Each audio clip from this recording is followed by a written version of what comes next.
आखिर कैसे एक परिवार के 5 बच्चे गायब हो गए जिसने लोगों को उलझा दिया। और क्या रियल में सोने का शहर हुआ करता था। और एक ऐसा जहाज जो समुद्र में कहीं दिख जाए तो समझ लो कि कोई आफत आने वाली है। इसी तरह की रोचक रहस्यमय फैक्ट्स जानने के लिए बने रहिए वीडियो के आखिर तक। और पहली बार आप इस चैनल में आए हैं तो चैनल को सब्सक्राइब और बेल आइकन को जरूर से प्रेस करें ताकि रोचक वीडियो आप तक सबसे पहले पहुंचती रहे। नंबर 10। 1945 में वेस्ट वर्जीनिया अमेरिका के फैयटविले में क्रिसमस की रात को एक ऐसी रहस्यमय घटना घटी जिसने लोगों को हैरान कर दिया। उस दिन सोडा परिवार के 5 बच्चे अजीब रहस्यमय तरीके से गायब हो गए। इस घटना के बाद लोगों में उलझन और कई तरह की बातें सामने आई, लेकिन आज तक इस घटना के रहस्य को कोई नहीं सुलझा पाया। चलिए जानते हैं आखिर उस दिन क्या हुआ था। सोडा परिवार का घर 24 दिसंबर 1945 की रात को अचानक आग की चपेट में आ गया। आग इतनी तेजी से फैली कि जॉर्ज और जेनी सोडा अपने 5 बच्चों को बचा पाए, लेकिन बाकी के 5 बच्चे घर के अंदर फंसे रह गए। आग के बाद घर के मलबे में बच्चों के शव नहीं मिले। फायर फाइटिंग विभाग ने कहा कि अगर बच्चे अंदर होते तो उनके शरीर मिलते, क्योंकि घर की आग इतनी भयानक नहीं थी कि उनके शरीर पूरी तरह से जल जाएं। अब सवाल ये उठता है कि आखिर उन बच्चों के शव नहीं मिले तो वे कहाँ गायब हो गए। आग लगने से पहले जेनी को एक अजीब फ़ोन कॉल आया था जिसमें किसी ने गलत नंबर पर कॉल किया था। फ़ोन कॉल के समय घर में सभी दरवाजे और खिड़कियां बंद थी। घटना के बाद जॉर्ज ने पाया कि घर की बिजली की तारें कटी हुई थीं। हालांकि बिजली कंपनी ने पहले कहा था कि घर में आग की कोई समस्या नहीं थी। जॉर्ज की सीढ़ी, जिसे वह बच्चों को बचाने के लिए इस्तेमाल कर सकते थे, अचानक गायब हो गई थी और बाद में घर से थोड़ी दूर पर मिली। आग लगने से पहले जेनी ने छत पर एक अजीब शोर सुना था, जैसे कुछ गिरा हो। सोडा परिवार ने अपने बच्चों की खोज में कई साल बिताए। उन्होंने विज्ञापन लगाए, निजी जांचकर्ताओं को नियुक्त किया और कई संभावित सुरागों का पीछा किया, लेकिन कोई ठोस नतीजा नहीं मिला। सालों बाद जेनी को एक अनाम पत्र मिला जिसमें एक फोटो थी। फोटो में एक व्यक्ति था जिसे जेनी ने अपने बेटे लुई के रूप में पहचान किया। सोडा बच्चों का गायब होना आज भी एक रहस्यमय बना हुआ है। इस मामले को कई बार पुनः खोलने की कोशिश की गई, लेकिन कोई ठोस प्रमाण या परिणाम नहीं मिला। इस घटना ने कई सिद्धांतों और अटकलों को जन्म दिया, लेकिन इसका सच्चाई आज भी अज्ञात है। यह रहस्यमय घटना आज भी लोगों के मन में सवाल छोड़ती है और इसे लेकर कई डॉक्यूमेंट्री और लेख लिखे जा चुके हैं। नंबर 9। एक ऐसा जहाज जो अगर समुद्र में कहीं दिख जाए तो समझ लो कोई आपदा आने वाली है। मैं जिस जहाज के बारे में बात कर रहा हूँ उसके बारे में कई कहानियाँ और रहस्य हैं जिसे जानकर लोग हैरान हो जाते हैं। फ्लाइंग डचमैन नाम से एक प्रसिद्ध जहाज था जिसे रहस्यमय और भूतिया जहाज के रूप में जाना जाता है। लोगों का कहना है कि यह जहाज शापित था, जिसे लेकर समुद्री कथाओं में अनेक रहस्य और कहानियां मौजूद हैं। इस जहाज के बारे में कई कहानियां हैं, लेकिन सबसे प्रसिद्ध कहानी के अनुसार यह जहाज एक डच कप्तान वान डेर डेकन का था। कहा जाता है कि वान डेर डेकन ने किसी तूफानी रात में अपने जहाज को केप ऑफ गुड होप के पास से गुजारने की कोशिश की थी। तूफान और कठिनाइयों के बावजूद उसने हार नहीं मानी और कहा कि वह इस यात्रा को सफल बनाएगा, चाहे उसे हमेशा के लिए समुद्र में भटकना पड़े। इस कथित प्रतिज्ञा के कारण वान डेर डेकन और उसके जहाज को साफ मिला और वे हमेशा के लिए समुद्र में भटकते रहने को मजबूर हो गए। कहते हैं कि फ्लाइंग डचमैन कभी भी बंदरगाह नहीं पहुंच सकता और उसे समुद्र में हमेशा के लिए भटकते रहना है। फ्लाइंग डचमैन को लेकर अनेक नाविकों ने यह दावा किया है कि उन्होंने इस जहाज को दूर समुद्र में देखा है, लेकिन कोई भी इसके पास नहीं जा पाया। इस जहाज को देखकर माना जाता है कि यह आने वाली आपदाओं का संकेत है। कुछ वैज्ञानिकों और शोधकर्ताओं का मानना है कि फ्लाइंग डचमैन को देखने के पीछे फाटा मोर्गाना नामक दृष्टि भ्रम का हाथ हो सकता है। यह एक प्रकार का ऑप्टिकल इल्यूजन है जो तब होता है जब गर्म और ठंडी हवा की परतें मिलती हैं और क्षितिज पर एक वस्तु का धुंधला प्रतिबिंब बनाती है। इससे समुद्री यात्रियों को लगता है कि वे एक भूतिया जहाज देख रहे हैं। फ्लाइंग डचमैन की कहानी आज भी रहस्यमय और भूतिया कथाओं का हिस्सा है और यह रहस्य अभी भी कायम है कि क्या सच में ऐसा कोई जहाज था या यह केवल कल्पना और दृष्टिभ्रम का परिणाम है। नंबर 8। दोस्तों, जब रात में कोई बच्चा रोता है तो उसे ये बोलकर डराया जाता है कि मत रोना, नहीं तो भूत आ जाएगा, ताकि बच्चा रोना बंद कर दे। लेकिन नीदरलैंड के पोल्डर क्षेत्र के लोगों का मानना है कि वहाँ सच में कुछ इसी तरह की घटना हुआ करता था।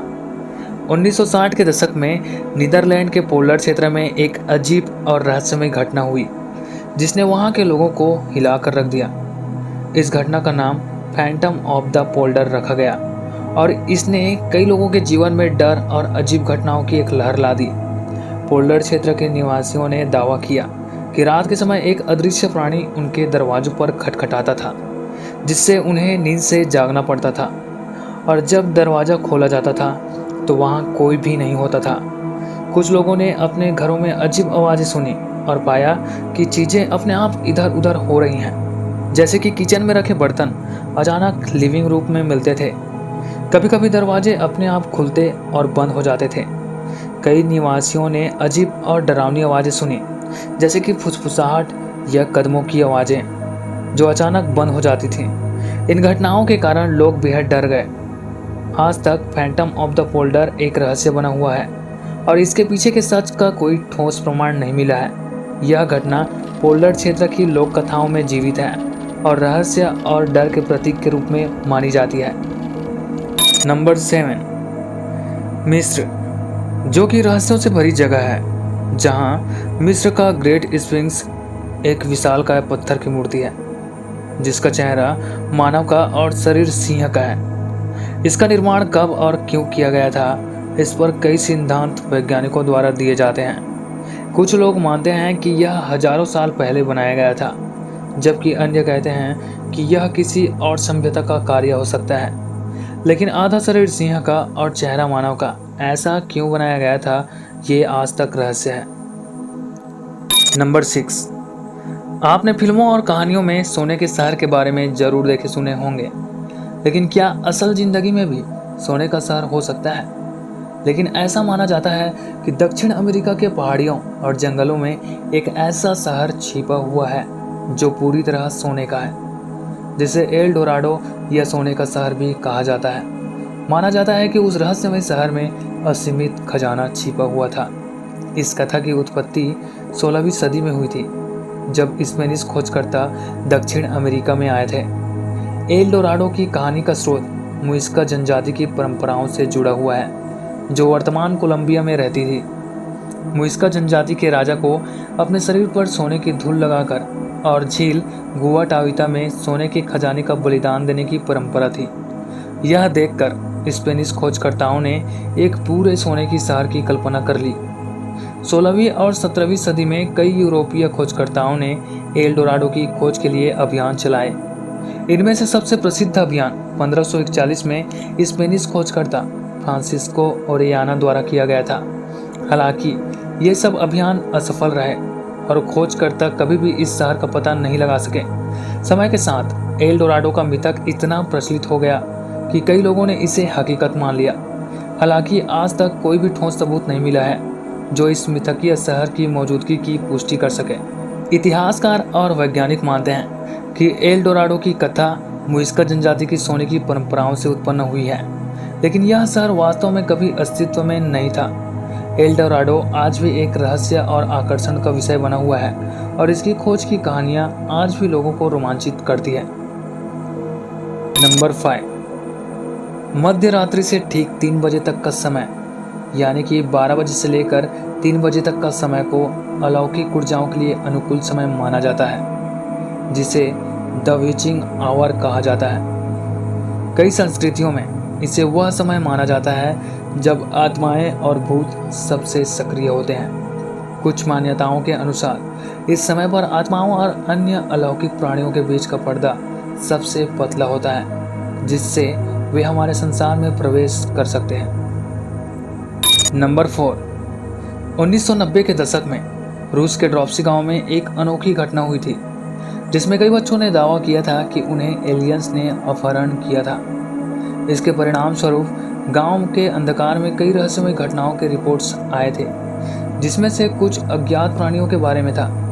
इस घटना में बच्चों के दावे थे कि उन्हें अचानक गांव से गायब होने का अनुभव हुआ और वे बाद में अनजाने और अज्ञात स्थानों पर पुनः दिखाई दिए। कुछ बच्चों ने बताया कि उन्हें गरीबी और असंतोष की दशा में अपहरण किया गया था जबकि अन्य ने अनुभव से संदेह जाहिर किया। इस घटना का वैज्ञानिक समर्थन नहीं मिला और कुछ लोग इसे बस मानसिक या सामाजिक प्रभावों के रूप में विश्लेषित करते रहे। हालांकि इस घटना ने एक अज्ञात और अस्पष्ट दुनिया की दीवार में एक नया चेहरा प्रस्तुत किया, जिसने उस समय से लोगों के मन में रहस्यमय प्रश्न उत्पन्न किए हैं। नंबर 3, मारीबेल नॉक्सविल घटना।